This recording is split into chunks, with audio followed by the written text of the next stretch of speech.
দোষটা আমার না, বন্ধুর বোনের বিয়ে। ভেবেছিলাম যাবো, খাবো আর চলে আসবো, কিন্তু তা তো হয় না। সবে গরম কফিতে একটু চুমুক দিয়েছি, আড্ডা শুরু হয়েছে। এমন সময় হন্তদন্ত হয়ে আমার বন্ধু এসে হাজির। গাইস, একটা চাপ হয়েছে। চাপ মানে কি হলো আবার? কি হলো রে? বর পালিয়েছে নাকি? এই শোন, আমি কিন্তু তোর বোনকে বিয়ে করতে পারবো না, হ্যাঁ, আগে থেকে বলে দিলাম। এই আজে বাজে বকিস না তো, সত্যি চাপে পড়েছি, তোদের হেল্প দরকার। আরে কি হয়েছে সেটা তো বল। আরে পাড়ার ক্লাবে বলে রেখেছিলাম যে ওরা এসে খাবার পরিবেশন করবে। বেটা সব কটা সিনেমা দেখতে চলে গেছে, খাবার পরিবেশন করার কেউ নেই। এই জন্যই বলেছিলাম বুফে করতে, শুনলি না? এবার বোঝ। আরে যা হওয়ার সে তো হয়ে গেছে, এখন এসব কথা বলার কোনো মানে হয়? শোন, তুই চিন্তা করিস না, আমরা সামলে নেব। সবাই মিলে কোমর বেঁধে লেগে গেলাম কাজে। আগামী ঘন্টা চারেক এদিকে পম্পা বৌদির ফিশ ফ্রাই, ওদিকে কল্লোল কাকুর চর্বিওয়ালা মাংসের পিস, এর বাচ্চার রসগোল্লা, ওর দাদুর আলু ভাজা। এসব সামলাতে সামলাতে কখন যে রাত 1টা বেজে গেছিল খেয়ালই ছিল না।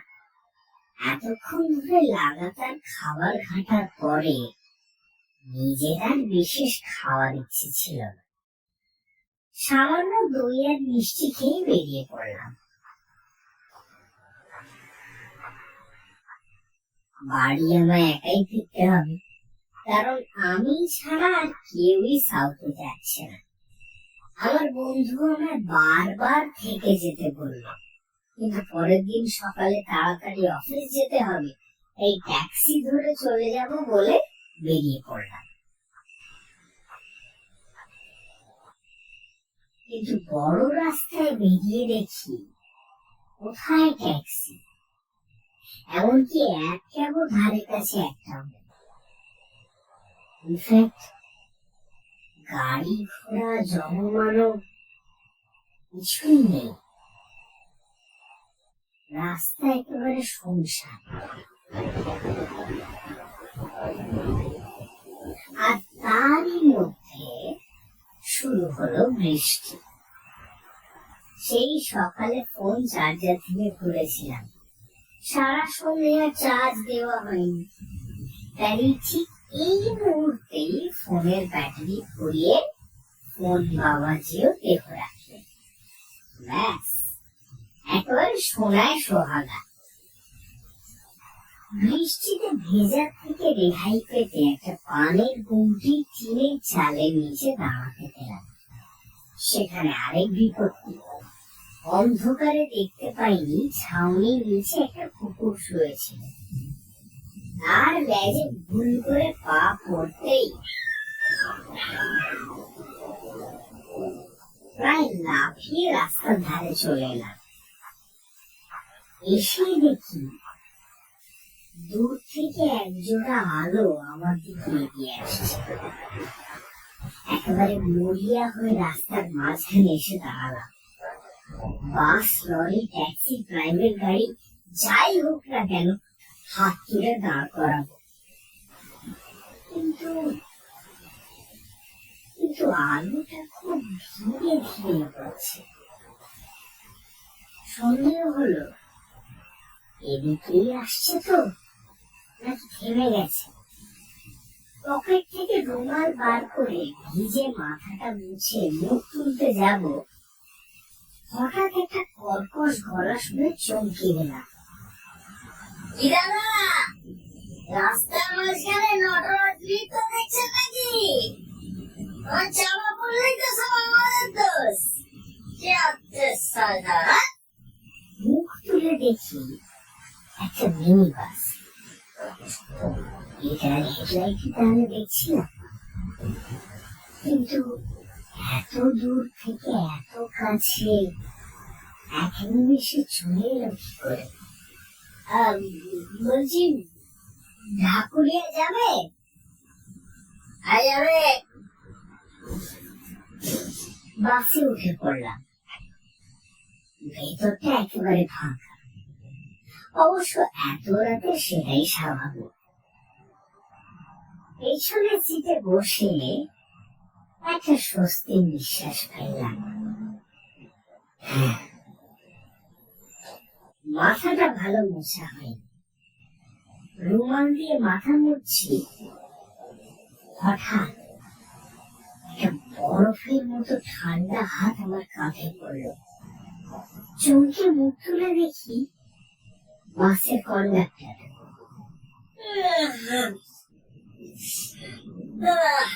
টিকিটটা করবেন? হ্যাঁ। ঢাকুরিয়া কত? ঢাকুরিয়া 30 টাকা। 30 টাকা? তোমাদেরও সার্চ চলছে নাকি? সরি, সাপ্লাই ডিমান্ডে খেলা, বুঝলেন না? কিন্তু মাঝরাতে বাস কন্ডাক্টরের সঙ্গে ইকোনমিক্স নিয়ে তর্ক করতে আমার ইচ্ছে হলো। যা নিচ্ছে নিক, অন্তত পৌঁছে তো দিচ্ছে। হেলান দিয়ে বসে জানলা দিয়ে বাইরে তাকালাম। কাঁচ ঝাপসা, কিছুই পরিষ্কার দেখা যাচ্ছে না। বাস তখন ঊর্ধ্বশ্বাসে ছুটছে। এত রাতে ট্রাফিক নেই, সিগন্যাল মানার বালাই নেই, তাই এই বেপরোয়া গতি। কিছুক্ষণেই চোখে ঘুম এসে গেল। ভাবলাম, ঘুমিয়ে পড়লে অসুবিধা তো কিছু নেই। আমি একমাত্র প্যাসেঞ্জার, আর আমি কোথায় নামবো সেটা কন্ডাক্টর জানি। ঢাকুরিয়া এলে নিশ্চয়ই দেখে নেবে। কতক্ষণ ঘুমিয়েছিলাম সেটা খেয়াল নেই। চোখ খুলে দেখি বাস তখন ছুটছে, কিন্তু বাসে আমি আর একা নই। একেবারে কোণে, মাথা থেকে পা পর্যন্ত শাল মুড়ি দিয়ে একজন বসে আছে। একে ঢাকা, তার উপর অন্ধকার। সহযাত্রীর মুখ দেখতে পাওয়ার প্রশ্নই ওঠে না।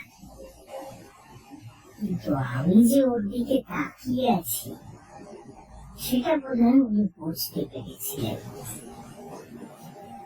শালের ভেতর থেকে একটা গলা শুনতে পেলাম। কত দূর যাচ্ছে? হ্যাঁ, ঢাকুরিয়া। আপনি? ভবানীপুর। ও, ভবানীপুরে কোথায় থাকেন? ভবানীপুর সেমেট্রি চেনেন? ওই তো ডিএল খান রোডে তো। ওখানেই আমি থাকি। আপনি গোরস্থানে থাকেন? ওর পাহারা দেন নাকি?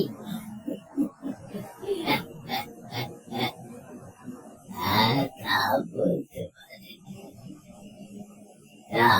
আপনি এত রাতে রাস্তায়?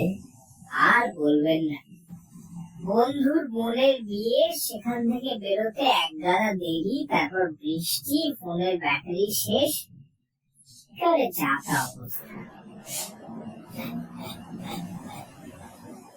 কি করা হয়? আমি আইটিতে চাকরি করি। আপনি? আমি এখন কিছুই করি না। এক সময় স্পোর্টস এর সঙ্গে যুক্ত ছিলাম। আরে বাস, ক্রিকেট না ফুটবল?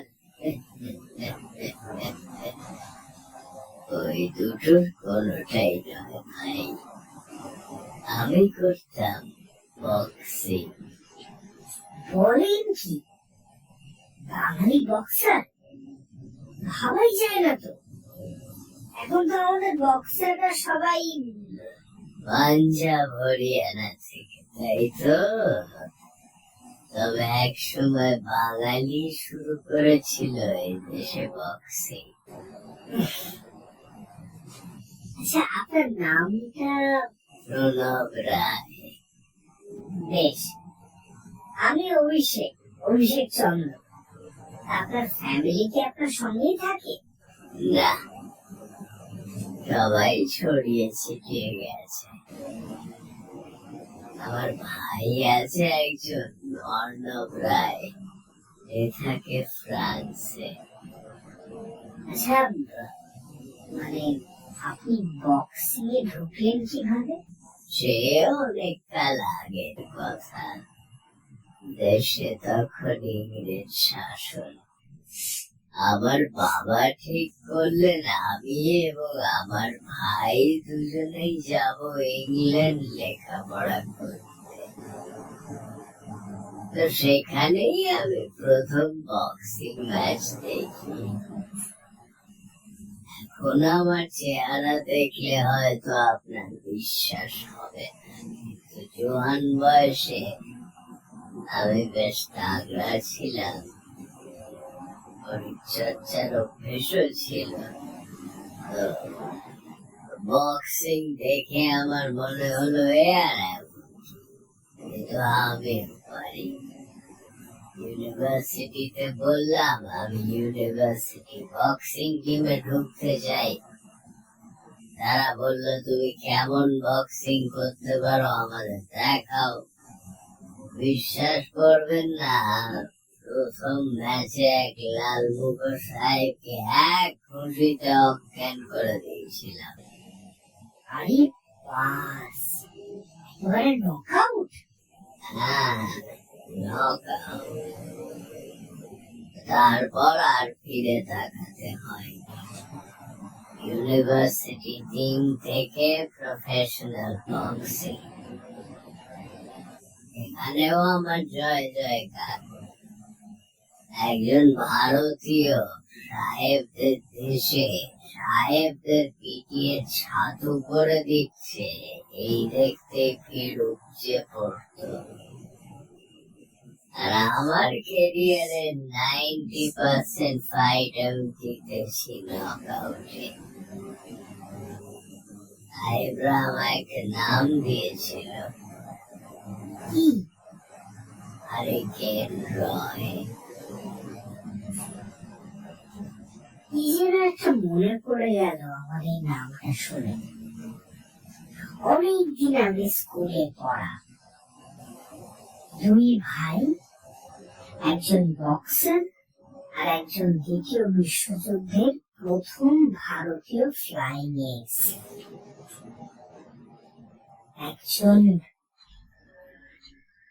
একজন মারা গেছেন যুদ্ধে ফ্রান্সে, আর অন্যজনের খবর কলকাতার ভবানীপুর সিমেট্রিতে।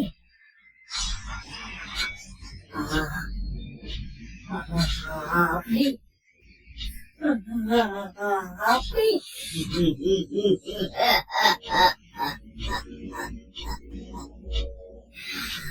আবার চিনতে পেরেছেন তাহলে?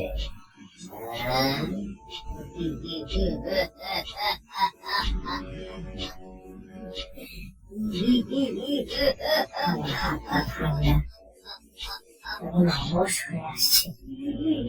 টলতে টলতে আমি উঠে দাঁড়ালাম। কোন বাসে আমি উঠেছি? আর এখনো ঢাকুরে পৌঁছায়নি কেন বাস? টলতে আমি সামনের দিকে এগোতে লাগলাম। পেছনের সিট থেকে আমার সহযাত্রীর রক্তে জল করা হাসি তখন থামে। কিন্তু কন্ডাক্টর কোথায়? কন্ডাক্টর সে কি চলন্ত বাস থেকে নেমে গেছে? যাই হোক, কন্ডাক্টর থাকুক বা না থাকুক, বাস থেকে আমি নামবো। ড্রাইভারকে বলে বাস থামিয়ে আমি নামবো। ড্রাইভারের দিকে এগিয়ে গেলাম। বাসটা পুরো ঝড়ের বেগে ছুটছে, কিন্তু ড্রাইভার কিছু বলার আগেই আমার চোখে পড়লো আর একটা হাত স্টিয়ারিং এর উপর রাখা রয়েছে। সেই হাতে মাংস চামড়া কিছুই নেই, শুধু হাড়। আমি যে তার পিছনে দাঁড়িয়ে আছি, ড্রাইভার যেন সেটা বুঝতে পেরে ঘুরে আমার দিকে তাকালো। মাথায় একটা গামছা জড়ানো, কিন্তু মাথা কোথায়? নিজের শুধুই খুলি। কালো অন্ধকার দুটো কোটরের মধ্যে ভাটার মতো জ্বলছে দুটো লাল গোলা।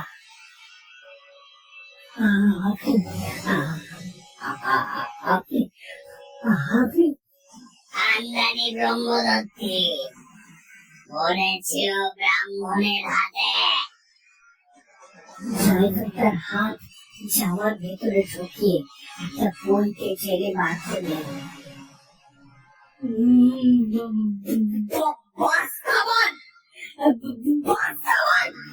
আমি যাবো, আমি যাবো,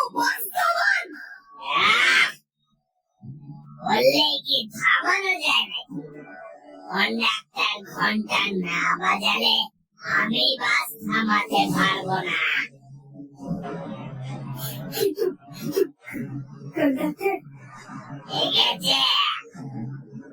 এই পেঁচিগুলোর কথা আর বলবেন না, এর সঙ্গে কাজ করাই ঝক মারি।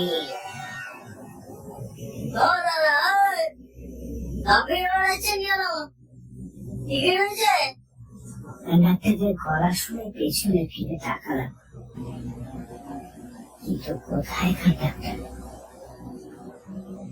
তার জামা, প্যান্ট, জুতো সব রয়েছে,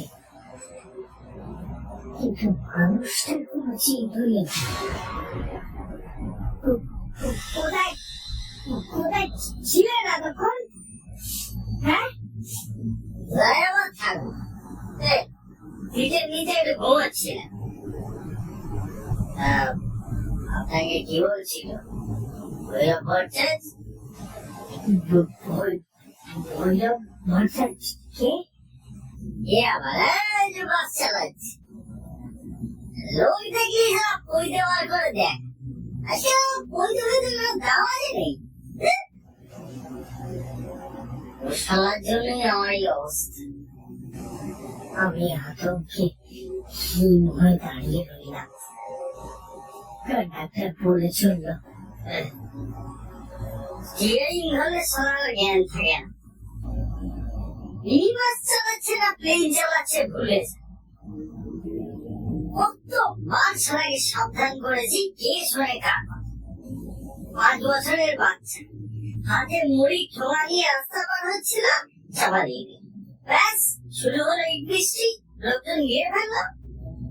এমন সময় চায়ের দোকান থেকে টিকিওয়ালা বাউন বেরিয়ে হাতে লোহার রড, মংলা সব ভৈরবের মাছ। আর শব্দটি করতে হলো না বাঁচার জন্য। স্টিয়ারিং এর পুরো ফ্ল্যাট। আমি জানলা দিয়ে পালানোর চেষ্টা করেছিলাম, নিজে এসে পড়লাম আমার চোয়াল। ব্যাস সেই থেকেই অবস্থা। ভৈরব মরেছে বাউনের হাতে, নিজে বাউন তাই ব্রহ্মদত্তী। একদম বাজে কথা বলবি না। ওই তো বলেছিলি রাস্তা ফাঁকা, জোরে চালাও, বলিসনি? ও, আমি বলেছিলাম তাই না? তা তোমার এমন ড্যাব ড্যাবে বড় দুটো চোখ দেখতে পেলে না এরা বাচ্চা রাস্তা বেরোচ্ছে? সর্বনাশ! ভৈরব ভট্টাচ স্টিয়ারিং ছেড়ে উঠে দাঁড়িয়ে বাসের ভেতরের দিকে এগোচ্ছে। আজ তোর একদিন কি আমার একদিন। একবার ইটের ঘায়ে কাবার হয়েছিস, এবার আমার হাতে মরবি। আর শালা হয়ে যাক, দাদা বলে এতদিন কিছু বলিনি, ঠিক আছে? কিন্তু আর মানুষ নই যে অপমান মুখ বুঝে সহ্য করবো। দেখ দেখ হারে কত শক্তি। কন্ডাক্টর নিজের ব্যাগ মাটিতে ছুঁড়ে ফেলে লাফিয়ে পড়লো ভৈরব ভট্টাচার্যের ওপর। সামনে মেরে আসে ছোটা ছাড়িয়ে বসা।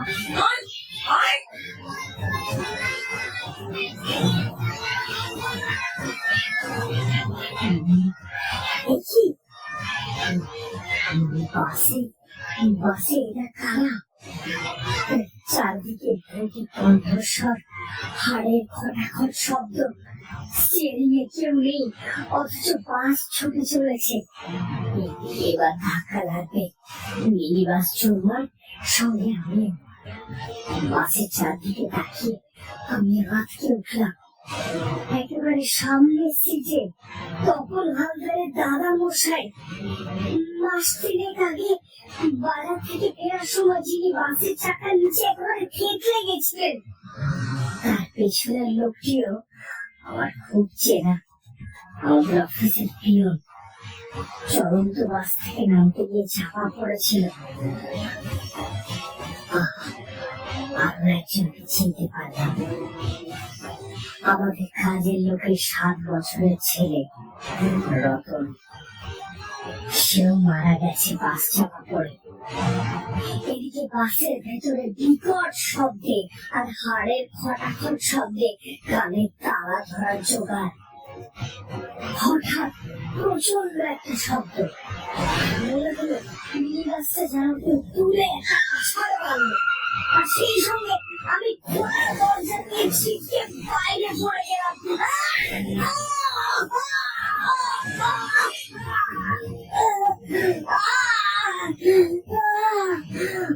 মাথায় প্রচন্ড জোরে আঘাত লাগলো।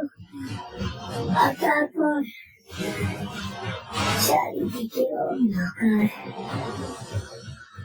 যেন আমায় গ্রাস করল।